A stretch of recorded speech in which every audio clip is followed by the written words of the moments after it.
वे जितने दृढ़ थे उतने ही कोमल थे। सिंह सा साहस और कमल सी करुणा का उदय हो, तेजस्वी और कांतिमय। उनके हाथों में धनुष, आंखों में अडिगता और हृदय में धर्म की ज्योति थी। उन्हें मिली तो मानो ब्रह्मांड ने दो युगों का टकराव देखा। अहंकार बनाम आदर्श, माया बनाम मर्यादा पर पड़े।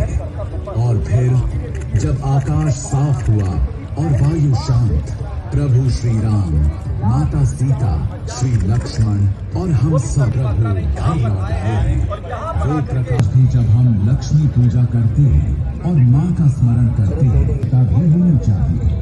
यही तो दीपावली का सार है। केवल धन नहीं, धर्म आकाश उस जय घोष से जय श्री राम, जय श्री राम।